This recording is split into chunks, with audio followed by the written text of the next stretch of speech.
Olá, um saravá muito fraterno a todas e a todas. Sou o Pai Caetano de Oxóssi e hoje, no terreiro de Umbanda Luz, Amor e Passos, Tulap, Pai Tobias de Guiné, nós vamos falar sobre as influências dos Yorubás, continuando falando, né? Nós já fizemos o início dos nossos vídeos, que você pode ter acesso aqui embaixo nos anteriores, que fala sobre a composição da Umbanda, o nascimento da Umbanda, né? As forças que deram origem ao que nós chamamos de Umbanda hoje, essas raízes, essas mães, esses pais, que fizeram que nós tenhamos a Umbanda como a conhecemos hoje. E nós hoje vamos continuar falando sobre os Yorubás, esse conjunto de povos de Queto, de Oió, de Infé, que contribuíram de forma tão importante para a formação do jeito de pensar, de saber, de viver da nossa amada e querida Umbanda. Não só da Umbanda, de vários candomblés, mas especialmente da nossa amada Umbanda, os Yorubás têm uma contribuição enorme e extremamente importante. Falávamos sobre a compreensão de Deus Uno, de Olorum, de Olofim, de Olodumaré, no vídeo anterior. E a partir desta criação, deste ser incriado que fez tudo e fez todos, nascem as forças dele, o movimento dele em direção à criação, que nós chamamos de orixás. Os orixás são a própria manifestação de Deus, ou seja, o próprio Deus em exercício de criação, de manutenção e de destruição, em cada uma das partes do universo, material e espiritual em todas as suas dimensões.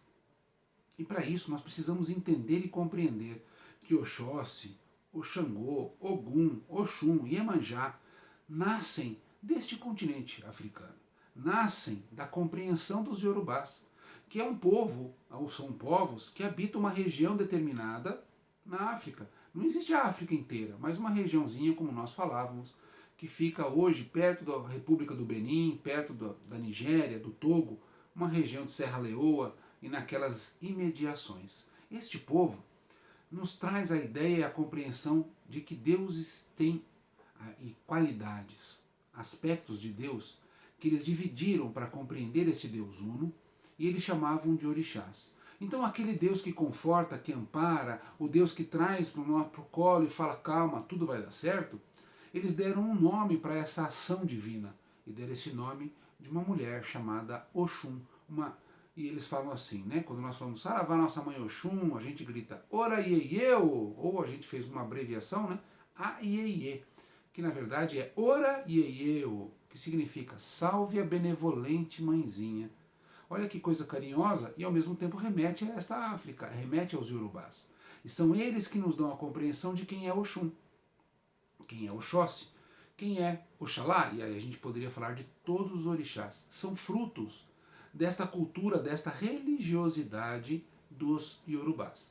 A forma com que nós compreendemos que no mar, ou seja, no litoral, nos oceanos, nós nos deparamos com uma energia de Iemanjá, não que o oceano seja Iemanjá, mas nós compreendemos que o oceano é a criação de Iemanjá e, portanto, lá nós temos uma energia mais pura de Iemanjá. Essa compreensão é uma compreensão iorubá. Alguns outros povos, por exemplo, alguns povos bantus, que nós vamos falar em outro vídeo, eles tinham a compreensão que o próprio fenômeno da natureza era o inquice, ou no caso seria o orixá, assim como muitos povos ameríndios. Os iorubás não. O raio nunca foi Xangô. O raio era a manifestação, o brado de Xangô. Quando o Xangô queria falar, ó, oh, estão fazendo coisa errada, aí vinha um raio no sentido de alertar o seu povo. Então eles nunca confundiram o fenômeno da natureza com o divino. Para eles o divino é que produzia tudo e nada acontecia sem a presença do divino, que é o que nós trabalhamos diariamente para a Umbanda. Nós sabemos que o mar não é Iemanjá, mas nós compreendemos que no mar nós sentimos a energia mais pura de Iemanjá. Quando nós vamos numa floresta, num bosque, numa árvore que seja, nós entendemos que ali está a energia mais pura de Oxóssi, mas não é Oxóssi. Tem até um ponto que nós falamos assim, dizem que Xangô mora na pedreira, mas não é lá a sua morada verdadeira. Então, mesmo que seja na compreensão de morada, nós não temos. Porque a morada de Xangô não é na pedreira, é no Orum, no lugar dos perfeitos. É onde Deus mora. Então, a esse ponto ele fala assim, dizem que Xangô mora na pedreira, mas não é lá a sua morada verdadeira. Xangô mora numa cidade de luz, aonde está Maria e o menino Jesus. E aí tem outras variações do ponto, mas dizendo que ele mora entre os perfeitos, entre aqueles que já estão iluminados. Portanto, ele é a própria luz.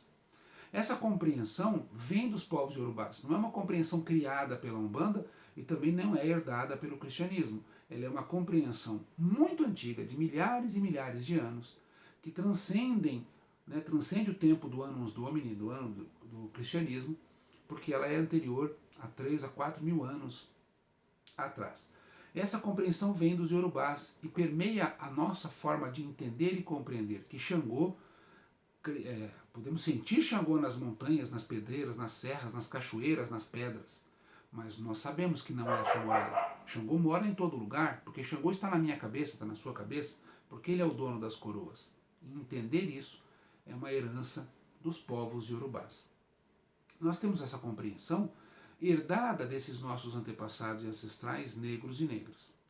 Por exemplo, quando nós trabalhamos dentro da Umbanda, através das folhas de banhos litúrgicos, que nós chamamos banhos de descarrego, banhos de imantação, a forma com que nós nos banhamos, a forma com que nós utilizamos as ervas para estes banhos, para nos aproximarmos do orixá, é uma situação muito antiga, que vem dos povos iorubás, vem de outros povos negros também e vem de algum pedaço dos ameríndios. Mas em especial a sabedoria das folhas que nós usamos hoje, elas são de origem iorubá. Graças aos povos indígenas, aos originais, nós compreendemos as ervas brasileiras. Mas a origem do banho de descarrego e imantação vem lá dos iorubás, que faziam o que eles chamavam de sacudimentos, e entre outras coisas. Tem uma expressão iorubá que fala Kossi Eué, Kossi Orixá. Sem erva não há orixá, sem orixá não tem erva. Então ele é um ciclo, né? Quem nasceu primeiro, a erva ou o orixá, né? Existe como cultuar o orixá sem erva? Não tem. Para eu fazer o meu amaci, para eu tomar meu banho de descarrego, para eu imantar uma pedra, né? Para eu imantar algum elemento, eu tenho que dar banho de erva. Então a erva constrói. Isso para citar alguns exemplos litúrgicos nosso do dia a dia umbandista, que tem toda a relação com o povo iorubá. E interessante nós lembrarmos que a África são várias etnias, vários povos. E um dos povos que nós estamos falando é o povo iorubá. Existem outros povos que vão influenciar muito a Umbanda, que nós falaremos em vídeos futuros. Mas voltando a falar dos iorubás, nós temos os orixás, as ervas, a forma de compreender Deus. Por exemplo, Ogum, Oxalá, Iemanjá, todos os orixás que nós falarmos, são frutos da herança iorubá. Mesmo Molu, Baluaê, Nanamburuquê, por exemplo, que são orixás que nós trazemos para nosso rito no dia a dia, eles eram voduns, ou seja, eles eram de um povo chamado povo Fon, povo Gum, aqui no Brasil chamavam Jeje, né, que é um conjunto de povos que hoje compõem especialmente a República Democrática do Benin, que fica bem perto da Nigéria. O povo Fon, ou os Fon falantes, ou Efon falantes, eles trazem essa presença dos voduns, que nós vamos também falar depois. Mas eles, quando foram invadidos pelos iorubás, os iorubás absorveram parte das suas deidades, entre elas os orixás Omolu, Baluaê, Nanamburuquê, e algumas compreensões de outros orixás. Por exemplo, existe um vodum chamado Danadana, que é um vodum da caça. E esse vodum, ele foi expulso do Daomé, porque ele acabou fazendo uma parceria com os iorubás e acabou entrando no panteão iorubá, dos iorubás. Por isso, nos voduns não se pode falar Danadana dentro dos barracões. Lá se fala o dono do Ofá, que é o arco e flecha. E em alguns candomblés, na verdade, em alguns cultos de nação iorubá, você vai encontrar o que eles chamam de orixá Danadana, ou Odé Danadana, o caçador que veio de longe. E aí nós entendemos que, mesmo antes da Umbanda, existia essa inter-relação entre orixás e voduns, inquices e tudo mais. Esse sincretismo é tão bonito e tão importante porque dita a síntese que é a nossa amada religião chamada Umbanda. Nós falamos de orixás, falamos da compreensão de Deus, e entender isso é lembrar muito dos nossos antepassados que vêm de Iorubá. Os Iorubás, a nossa gratidão, a todos os pretos velhos e pretas velhas que trazem esse axé dos Nagô a nosso mais profundo e sincero respeito. aos babalorixás e alorixás que trouxeram esses axés e hoje compõem e compreendem a nossa Umbanda, a nossa gratidão e o nosso pedido de bênção ao Pai Zélio Fernandinho de Moraes, ao Pai Benjamin Figueiredo e a tantos babalorixás e alorixás que construíram a nossa Umbanda, trazendo estes mitos e essa compreensão de Deus, da natureza, pela tradição iorubá, a nossa gratidão e o nosso pedido, que Exu, que é iorubá, abençoe a todos e a todas, pois sem eles nós não teríamos a nossa amada Umbanda.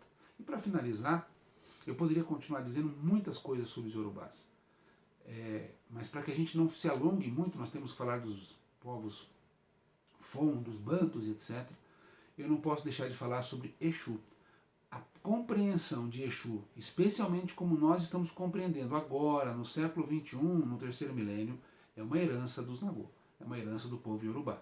Compreender Exu como o mensageiro, aquele que traz a vontade de Deus e leva o nosso pedido para Deus, aquele que protege o espaço sagrado para que o impostor, a mentira não adentrem no espaço sagrado, aquele que faz com que toda a energia seja manipulada somente em nome de Deus, porque aquele que manipular a energia em nome do egoísmo de si próprio não obtém a bênção dos orixás, é uma compreensão pura e cristalina dos nossos antepassados, dos povos de Urubá. Seja ele de Queto, aonde foi o rei Oxóssi, seja de Oió, aonde era o reino de Xangô, ou seja em Ifé, que é onde era o reino de nosso pai Ogum.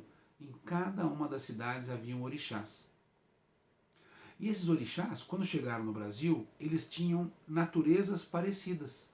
Então você não vai encontrar, por exemplo, em Oió, alguém cultuando Oxóssi. Você não vai encontrar em Ifé alguém cultuando Xangô. Você vai encontrar lá algum monte de orixás diferentes que são similares entre si. Quando chegaram aqui, na senzala, tinha eu que era de Queto, você que era de Oió e outro que eram de Ifé. Cada um de nós compreendia Deus em sua forma una, que era Olorum, e isso era comum entre os povos iorubás, mas nós tínhamos orixás caçadores, por exemplo. Na sua cidade era Enlé, na cidade de Oió era Iboalama, na minha era Oxóssi. E aí nós percebemos que Oxóssi, Iboalama, Enlé, a Genipapo, Danadana, Otim, a Fami e tantos outros, Erinlé, eram iguais. Então existiam centenas de orixás caçadores. Odé, que é uma representação dos caçadores inteiro, você tem até um Ogum, que é o Ogum Olodé, que é o rei dos caçadores, que passa para a Genipapo, por exemplo, que é Oluerê, a ideia de caça. Só que era tanto orixá e eram iguais, e para sobrevivermos, pois nós estávamos juntos no mesmo cativeiro, nós começamos a migrar vários orixás para a compreensão de um que representasse todo esse conjunto de orixás. Por isso, no Brasil nós temos a presença de Oxóssi. Se você for para o Rio Grande do Sul, a presença de Odé é mais forte que a palavra Oxóssi. Mas se você for para Queto, você quase não vai achar Oxóssi. Você vai achar Iboalama, vai achar Enlé, vai achar a Genipapo, vai achar Danadana, mas quase não tem Oxóssi, porque os sacerdotes e sacerdotisas de Oxóssi foram arrematados para o Brasil na violência e na agressão. Por isso, em Cuba, nós temos a presença de Oxóssi, que também é um dos países, né, em que esse povo iorubá foi concentrado. Então, de vários orixás, nós fomos trazendo, diminuindo, e formamos um. Se nós observarmos, mesmo nos candomblés tradicionais, você não vai ter os 1.200 ou 1.600 orixás que foram catalogados, por exemplo, pela professora Maria Inês. Ou mesmo os 343 orixás que Pierre Verger e tantos outros antropólogos dos primeiros anos do século passado encontraram. Nós temos 16, 17 orixás que representam quase a totalidade dos povos de santo. E se nós observarmos bem, esses orixás eles foram se aproximando. E nós da Umbanda fizemos a mesma coisa.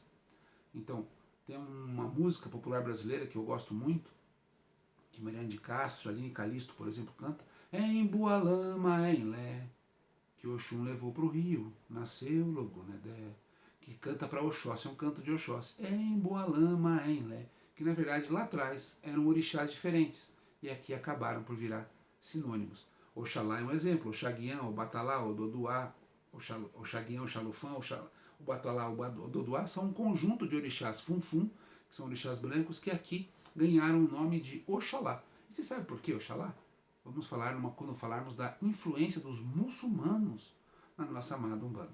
Um grande abraço e até a próxima oportunidade. Que os orixás nos abençoem. E aos mais antigos, a minha pedido de bênção.